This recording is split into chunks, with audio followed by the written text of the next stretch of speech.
Baik pemirsa, masih bersama kami di Pojok Kustik. Nah, ini masih bersama dengan KPU nih ya. Tadi kalau kita pemirsa menyaksikan dari awal, kita ngobrol bahwasanya pada malam hari ini ada sosialisasi tentang pembentukan badan ad hoc ya Pak ya. Sudah hadir juga nih Pak Sopidi. Pak Sopidi tadi juga sudah dijelaskan nih, Ibu Husnul sudah menjelaskan bagaimana teknisnya seperti apa, lalu juga cara mendaftarnya juga seperti apa gitu kan. Nah ini, kalau sampai dengan hari ini sudah 900 nih Pak ya. Terbayang dong sampai tanggal 29 jumlahnya akan banyak nih Pak nih. Sebetulnya yang dibutuhkan tuh berapa sih Pak? Kalau boleh nanya nih Pak. Untuk PPK di Kabupaten Cirebon 200 orang. 200 orang pemirsa yang dibutuhkan ya. Sampai hari ini sudah 900 ya Pak ya? 900, masih ada 8 hari lagi. Masih 9 hari lagi ya, 8 hari lagi ke depan ya. Nah ini Pak, untuk verifikasinya nih Pak nih, kira-kira seperti apa sih nanti calon yang dibutuhkan nih Pak nih? Tadi selain sudah syarat kesehatannya aman, lalu juga pendidikannya aman, syaratnya lengkap, apa sih yang dibutuhkan oleh seorang KPU nih untuk menjadi bagian dari ad hoc sendiri Pak? Nah, sistem pendaftaran ini dibuat sedemikian rupa untuk menghasilkan hasil yang baik, yang berkualitas, itu ya, itu prinsipnya. Nanti setelah dinyatakan lulus secara administrasi, maka akan masuk fase berikutnya. Nah, ini ya Pak namanya tes tertulis. Tes tertulis. Nanti menggunakan sistem CAT. CAT, ya, betul. CAT. Nanti soalnya ada di situ. Waktunya juga dibatasi, ya nanti akan dilakukan secara serentak ya di beberapa titik ya, insya Allah nanti di pusat Kabupaten Cirebon. Betul, betul. Nah nanti setelah CAT sudah, nanti kan akan diurutkan loh. Muncul ya Pak ya hasilnya. Muncul, nanti ya? basisnya per kecamatan. Oke. Ya basisnya per kecamatan, nanti satu kecamatan kuotanya berapa, nanti Ibu yang akan menyampaikan. Oke. Nah baru nanti setelah lolos yang CAT, berikutnya masuk pada fase ketiga, wawancara. Wawancara langsung ya. Nah dari wawancara itu nanti tersaring lagi untuk mendapatkan kuota yang dikehendaki oleh kita. Ya misalnya kuotanya 5. Betul. Nah, lalu kemudian ada PAW dan lain-lain itu nanti berapa. Nah baru nanti setelah itu baru diumumkan, ditetapkan dan dilantik. Nah, kira-kira gampangnya begitu. Kira-kira seperti itu ya. Ini yang lainnya agak ketat ya, ini luar biasa ya, karena tadi ya 2 hari saja sudah 900 peserta yang mendaftar. Terbayang sampai dengan 8 hari ke depan akan berapa ya Bu ya. Mungkin Bu Husnul nih ya, lebih kepada wawancara. Ini targetnya atau kualitas apa sih Bu yang dihasilkan, yang pengen dihasilkan oleh KPU sendiri Bu? Iya, di wawancara itu jadi untuk menegaskan kembali bahwa hari ini kita sistem itu dibuat sedemikian rupa ya. Betul. Si Akba itu juga hadir untuk yang pertama memudahkan akses semua masyarakat gitu, apalagi kita juga tidak bisa lepas dari perubahan era hari ini, semuanya menggunakan era digital. Kemudian hal-hal terkait dengan semua tahapannya juga kita semua ada regulasinya ya, yang tertulis jelas di petunjuk teknis ya SK KPU RI 476 itu semua diurai, termasuk tentang apa-apa saja aspek yang dinilai di wawancara itu tadi. Yang pertama adalah tentu soal integritas. Integritas sebagai calon PPK ya, karena PPK itu PPK, PPS, KPPS, petugas pemutahiran data pemilih yang merupakan satu kesatuan badan ad hoc itu tidak bisa keluar dari lingkaran itu.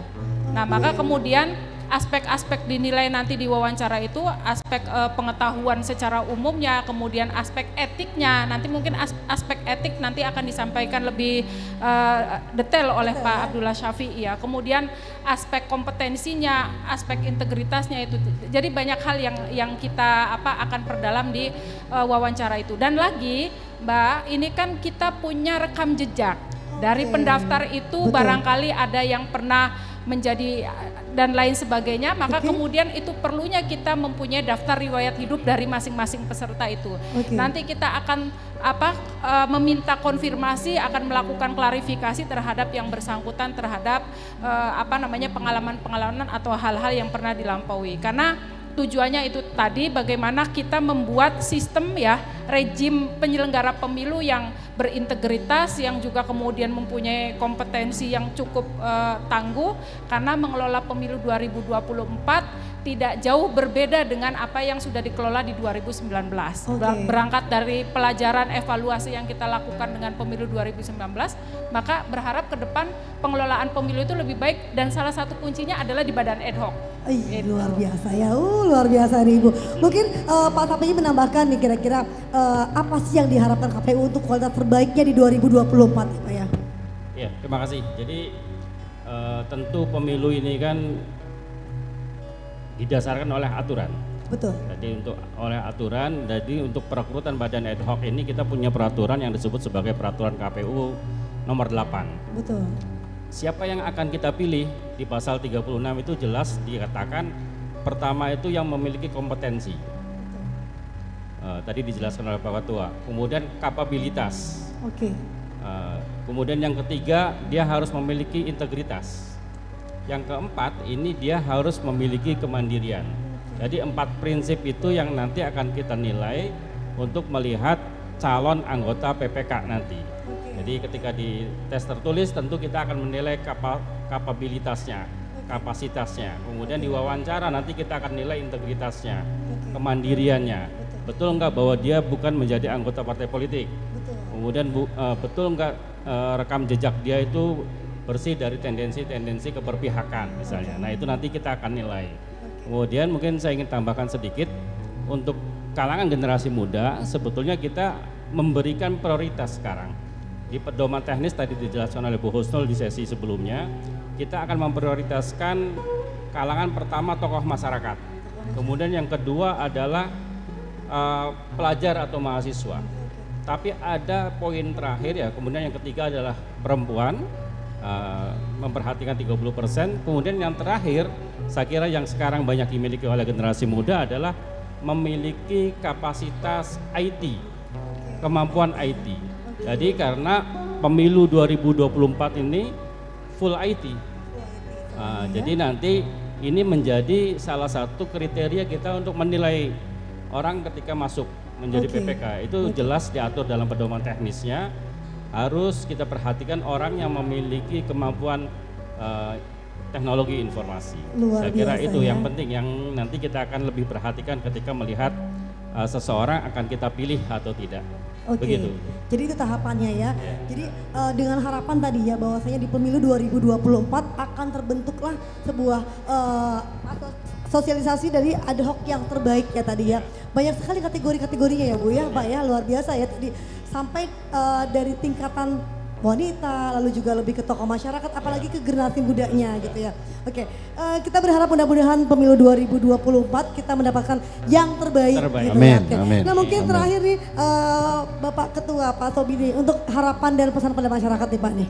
Harapannya apa nih Pak nih? Harapannya kami tentunya sebagai penyelenggara agar seluruh elemen masyarakat khususnya Cirebon, kota Kabupaten Cirebon, ya ingat bahwa tanggal 14 Februari 2024 hari Rabu adalah hari kasih suara. Datang ke TPS, tunaikan hak ya untuk menentukan pilihannya. Ya, ajak keluarga, tetangga, handetolan, teman-teman. Kemudian yang kedua, mari ikut bergabung dengan kami melalui seleksi badan ad hoc di tingkat kecamatan, di tingkat desa kelurahan atau di TPS. Itu tadi selanjutnya, Pak ya. Selanjutnya Pak, mungkin Pak Sapi'i menyampaikan harapan dan pesannya untuk masyarakat apa nih Pak? Ya, saya kira tadi sudah dijelaskan bahwa yang kita berharap putra-putra terbaik di Kabupaten Cirebon ini menjadi bagian dari kita, menjadi bagian dari kami sebagai penyelenggara pemilu. Jadi PPK pun nanti masuk sebagai kategori sebagai penyelenggara pemilu yang nanti akan terikat dengan ketentuan kode etik, ketentuan kode perilaku dan seterusnya. Tentu kita berharap figur-figur terbaik, mangga generasi-generasi muda untuk bergabung bersama kami menjadi bagian untuk mensukseskan pemilu 2024. Ayo pemuda semuanya ya. Ibu harapannya apa nih Bu untuk anak muda nih kayaknya Bu ya? Lebih prioritas ya. Harapannya akan terbukanya si Akbai ini, maka kemudian semua terutamanya generasi muda terpanggil jiwa raganya untuk bergabung bersama kami.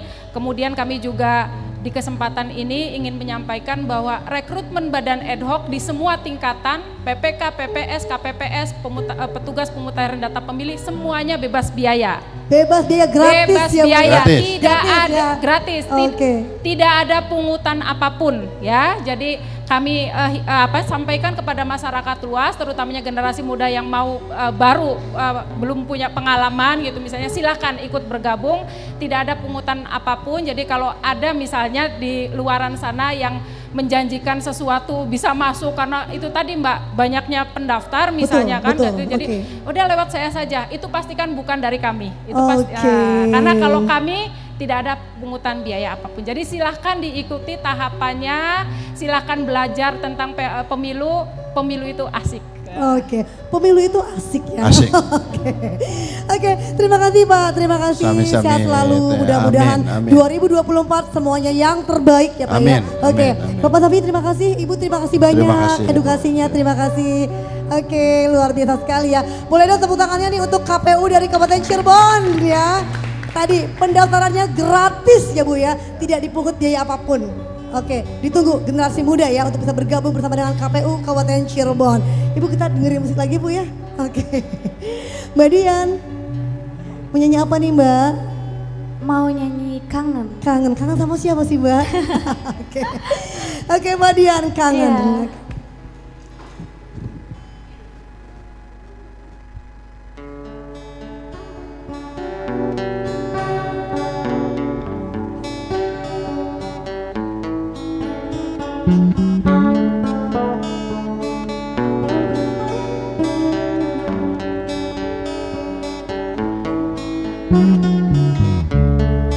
Ku terima suratmu, telah ku baca dan aku mengerti betapa merindunya dirimu, akan hadirnya diriku di dalam hari-harimu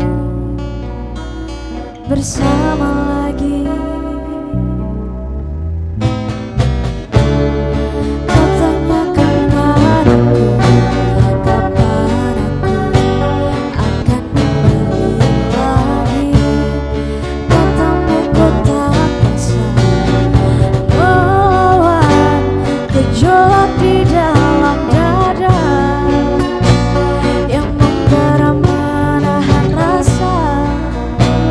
Bertemu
lagu aku kau melawan bintang ingin dimengerti menjauhkan dia yang kasih sayang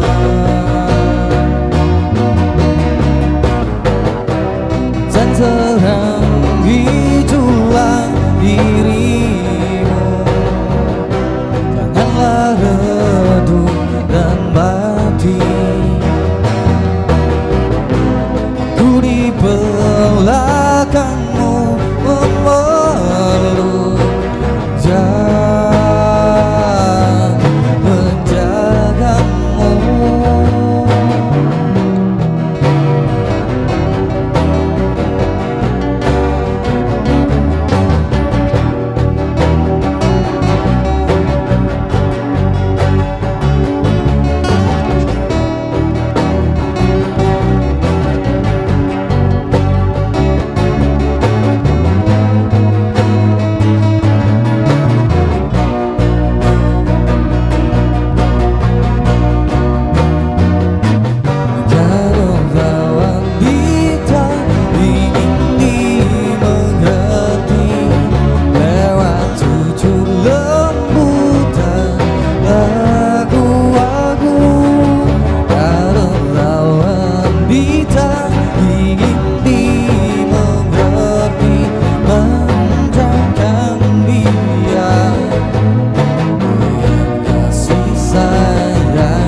Agus ini lagunya pernah dibawain ya waktu itu ya? Sama siapa? Ayo.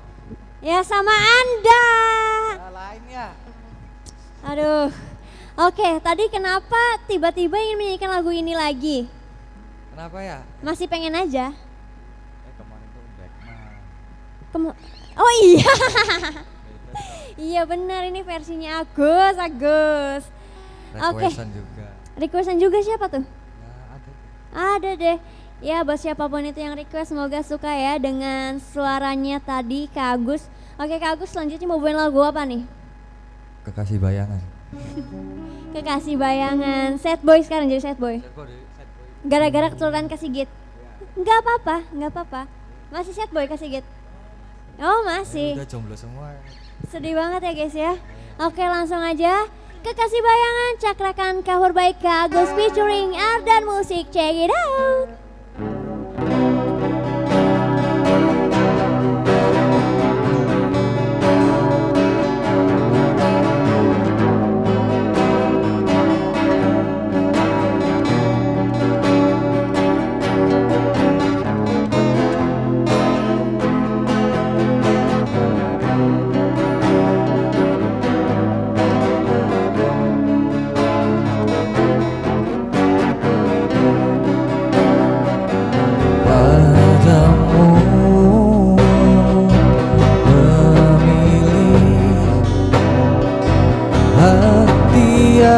Tak pernah ku miliki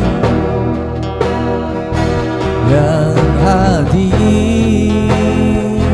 sebagai bagian dari kisah hidupku. Engkau aku cinta segenap rasa di hati, selalu ku mencoba menjadi seperti yang engkau minta.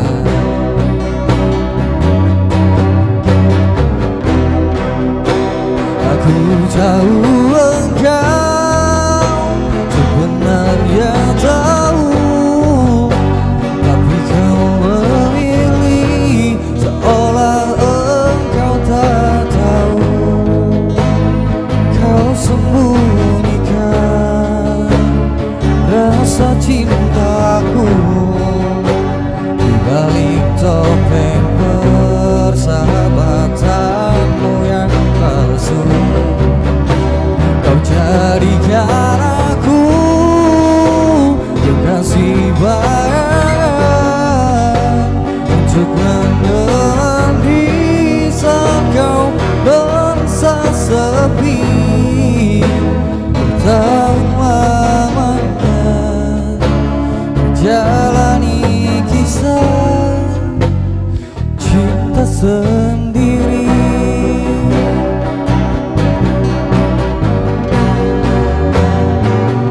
Mungkin memang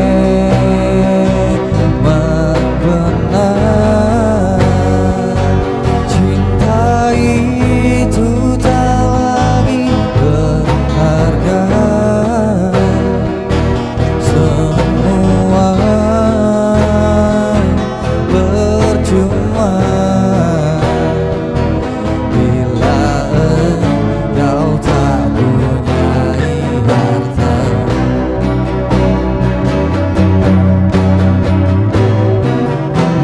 Aku tahu engkau sebenarnya tahu, tapi kau memilih seolah engkau tak tahu. Kau sembunyikan rasa cintaku balik topeng persahabatanmu yang palsu.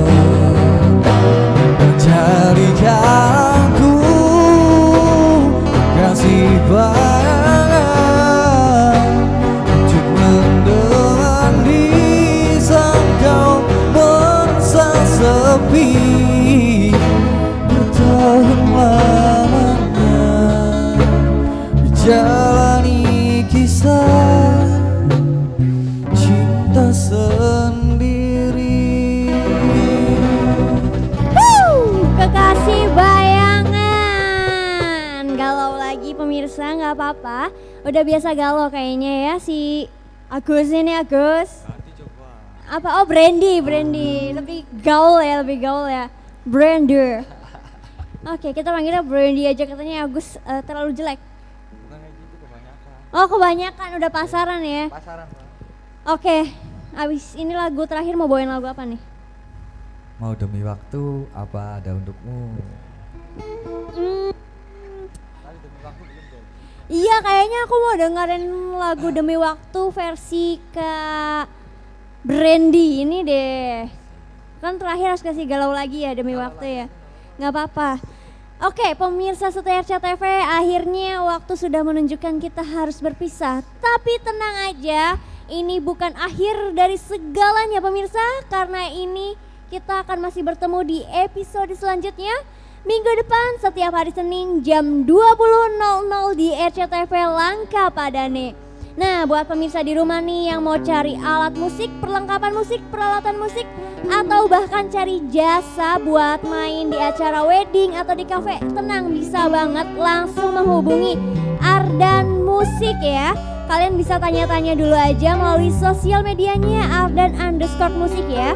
Atau bisa menghubungi WhatsApp-nya di 08971444455, atau juga bisa langsung datang ke tokonya ya di Jalan Simaja nomor 77 Kota Cirebon.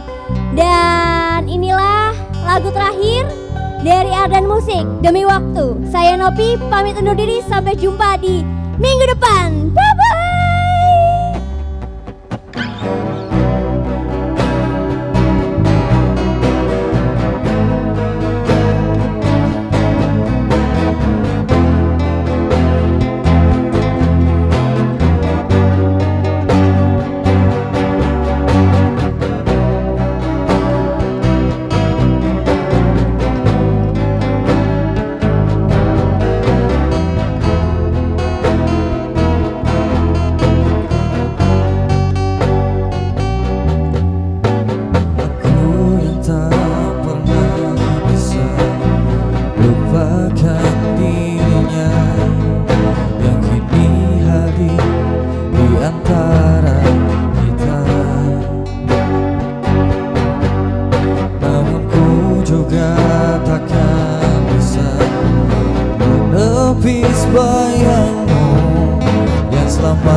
penuh hatimu. Seandainya bila ku bisa memilih, kalau saja waktu itu ku tak jumpa dirinya, mungkin semua takkan seperti ini. Dirimu dan dirinya kini ada di hatiku, membawa aku jalan kehancuran. Oh, maafkan aku menduakan cintamu, berat rasa